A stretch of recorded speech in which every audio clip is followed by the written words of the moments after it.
मंडल commission लागू होने से दलित को फायदा नहीं था। बीच बीच में जो नफरत की बातें होती हैं उसे किस तरह आप देखते हैं? 14 अप्रैल को इन्होंने छुट्टी घोषित किया। पासवान जी को सेकेंड अंबेडकर माना जाता था।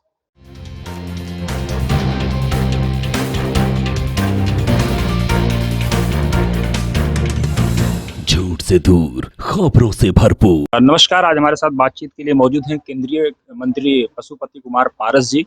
पारस जी, वतन समाचार में आपका स्वागत। धन्यवाद।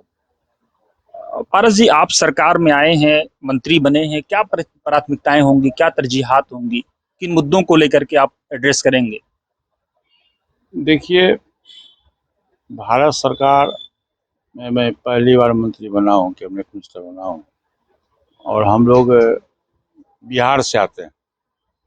मूल कर्म क्षेत्र हम लोगों का बिहार है, जन्मभूमि बिहार है।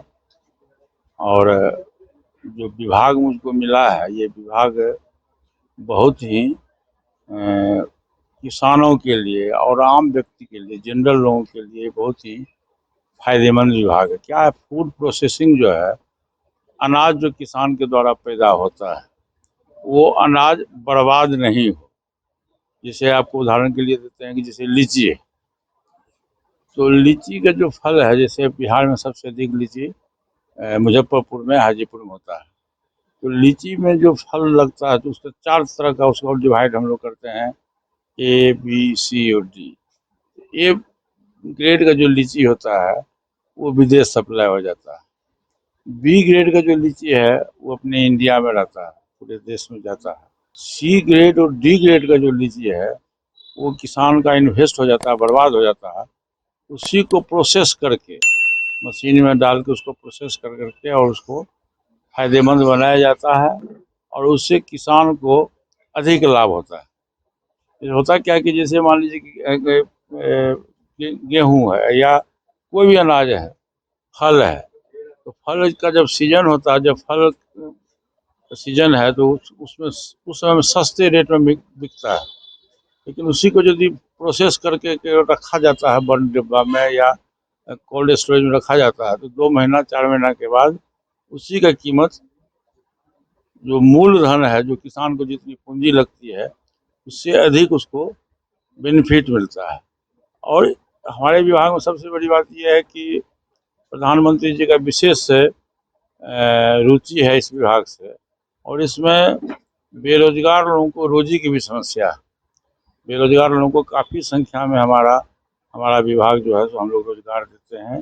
छोटा छोटा उद्योग लगाने का हम लोग मौका दे रहे हैं। ऐसे काफ़ी जो हमारे देश में बेरोजगार पढ़े लिखे लोग जो हैं, जिनको रोजी रोटी की समस्या है, उनको इस विभाग में हम लोग इंगेजमेंट करते हैं और उनको रोजी रोटी देते हैं। जिस तरह पासवान जी चौपाल लगाया करते थे, हम देख रहे हैं कि उसी परंपरा को आप भी जीवित रखे हुए हैं। कितना मुश्किल और कितना आसान है ये? देखिए, पासवान जी विश्व स्तर के नेता थे और हमारे भाई थे, बड़े भाई थे। मैं उनको भगवान मानता था और आज भी मैं मानता हूँ। और दलित समाज के सबसे बड़े डॉक्टर अम्बेडकर के बाद पूरे देश में बहुत बड़े नेता माने जाते थे। वैसे दलित समाज से आते थे, लेकिन उनका जो काम करने का तरीका था वो सर्वधर्म के लिए था, सभी लोगों के लिए था। अब देखिए होइएगा कि दलित परिवार में पैदा लेने के बावजूद भी पासवान जी के कलम से मंडल कमीशन लागू हुआ। आपको याद होगा उस टाइम में पासवान जी 69 में लेबर एंड वेलफेयर मिनिस्टर थे, और स्वर्गीय, हम सब बताते हैं, और स्वर्गीय बीपी सिंह जी देश के प्रधानमंत्री थे। तो इनके दस्तखत से कैबिनेट में इन पहला प्रस्ताव इन्हीं का था कि मंडल कमीशन को देश में लागू किया जाए। जबकि मंडल कमीशन लागू होने से दलित को फायदा नहीं था, मंडल कमीशन लागू होने से पिछड़ी जाति, अति पिछड़ी जाति के लोगों को फायदा था। तो इन्होंने किया। बाबा साहब भीमराव अम्बेडकर की मूर्ति पार्लियामेंट हाउस में कभी नहीं लगा था, उसको इन्होंने लगाया। 14 अप्रैल को इन्होंने छुट्टी घोषित किया, और जितना भी पोस्टल डिपार्टमेंट का जितना भी डाक टिकट था, सब लोगों के संबंध में इन्होंने जारी किया, डाक टिकट जारी किया। तो पासवान जी को सेकेंड अंबेडकर माना जाता था। इसीलिए मैंने पासवान जी के स्वर्गवास होने के बाद मैंने मेरा पहला डिमांड था माननीय प्रधानमंत्री जी से कि पासवान जी को भारत रत्न की उपाधि से सम्मानित किया जाए। पासवान जी का रिश्ता मुसलमानों से भी काफी नजदीक था। उर्दू हो, मुस्लिम इश्यूज हो, कश्मीर के इश्यूज हो, बहुत मुखर तौर से सरकार में रहते हुए भी डिमांड किया करते थे। देखिए, आपको याद होगा कि 2005 में जब हम अकेले चुनाव लड़े थे बिहार में, तो 29 से बिहार विधानसभा के सदस्य हमारे दल से जीत के आए थे 29। तो पासवान उसमें लालू प्रसाद यादव थे बिहार के मुख्यमंत्री। तो इन्होंने कहा था, पासवान जी ने कहा था कि किसी और बहुमत किसी दल को नहीं मिला था, न तो आरजेडी को बहुमत मिला था, न जनता दल यू को मिला था, न कांग्रेस को मिला था। तो इन्होंने घोषणा किया था कि यदि आरजेडी के लोग या जो भी दल के लोग हों, यदि किसी मुसलमान को चीफ मिनिस्टर मान लें, और मुसलमान किसी भी दल का हो, मुझको आपत्ति नहीं है। ये नहीं कि लोजपे का मुसलमान हो, कांग्रेस का मुसलमान हो, आरजेडी का मुसलमान हो, जनता दल यू का मुसलमान हो, किसी भी दल का मुसलमान हो, यदि उसको लालू जी और नीतीश जी यदि मुसलमान को मुख्यमंत्री मान लेते हैं, तो हम सरकार को समर्थन देने के लिए तैयार हैं। नतीजा ये हुआ कि वो लोग अपने परिवार छोड़ के दूसरे को लालू जी मानने के लिए तैयार नहीं हुए, और लालू जी के द्वारा बहुत ऑफर भी मिला हम लोग को कि राबड़ी देवी जी को बना दो मुख्यमंत्री, ये बाद की जो भी पद है हम देने के लिए तैयार हैं। लेकिन पासवान जी नहीं माने, सरकार नहीं बनी, हमारी पार्टी टूट गई, फिर से दोबारा से राष्ट्रपति शासन लागू हुआ, दोबारा चुनाव हुआ। लेकिन ये दर्शाता है पासवान जी के संबंध में कि वो मुस्लिम प्रेम उनको था।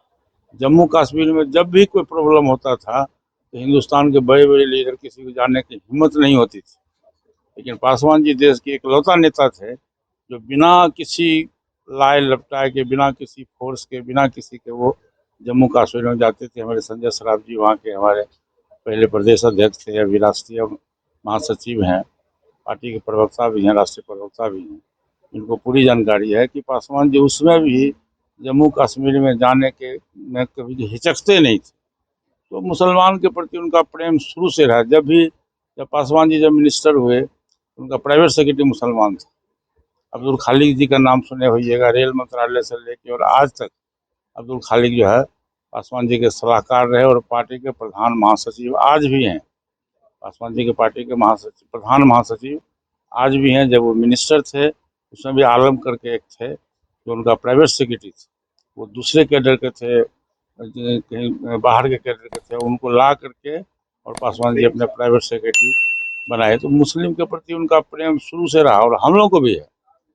हमारे देखिए सामने में खड़े हैं महताब आलम जी, ये भी मुस्लिम है, हमारे पार्टी के बड़ी उपाध्यक्ष हैं, और 30 वर्ष से हम लोग का रिश्ता है, आज का रिश्ता नहीं है, 30 वर्ष से रिश्ता है। तो सलाउद्दीन खान है बगल में दाढ़ी वाले बैठे हुए। तो मुसलमान का प्रेम, और ऐसे भी दलित मुसलमान तो शुरू से जानते हैं कि कम्बिनेशन एक मिला रहता है। जाति धर्म एक अलग चीज़ है, उसको हम लोग नहीं मानते हैं, ईश्वर की का देन है। ईश्वर के हम लोग सभी संतान हैं, चाहे अल्लाह हो, ईश्वर हो, सब एक समान है। लेकिन मुस्लिम के प्रति पासवान जी का प्रेम बहुत अगाध था, और उनके द्वारा जो किया हुआ कार्य है, हम लोग प्रयास करते हैं, उतना बड़ा नेता हम लोग नहीं हो सकते हैं, लेकिन उनके अधूरे सपना को मेरा प्रयास है, मैं उनके अधूरे सपना को पूरा करूँ। आखिरी सवाल सर, बीच बीच में जो नफरत की बातें होती हैं उसे किस तरह आप देखते हैं? देखिए, हिंदू मुस्लिम की बात जो होती है वो तो गलत है, तो समाज को तोड़ने की बात हो रही है, मैं उसको गलत मानता हूँ। मैंने आप एक बार कहा ना कि सभी लोग बराबर हैं, हिंदू हो, मुस्लिम हो, सिख हो, ईसाई हो, दलित हो, पिछड़ा हो, अति पिछड़ा हो, ऊंची जाति के लोग हैं, सबका खून लाल है, एक समान सबका है। इसलिए समाज में आपस में सामंजस्य मिला करके चलना चाहिए। तो दोस्तों, ये थे पशुपति कुमार पारस जी, जिन्होंने साफ शब्दों में कहा कि पासवान जी का जो भी अधूरा सपना है, जिस घर में वो चिराग जलाने के लिए निकले थे, रोशनी कम गरचे रह गई हो, लेकिन उस रोशनी को, उस सपने को पूरा करने का पूरा प्रयास करेंगे। इनका चौपाल आज भी गरीबों के लिए खुला हुआ है। आप जैसे ही गेट से इंटर करेंगे, सीधे आपको सामने पशुपति कुमार पारस जी नजर आएंगे। बिहार के एक आम गांव से आने वाले इंसान, केंद्रीय मंत्री, लेकिन कहीं से नहीं लगता है कि ये केंद्रीय मंत्री हैं भी। नमस्कार, आप देखते रहिए वतन समाचार।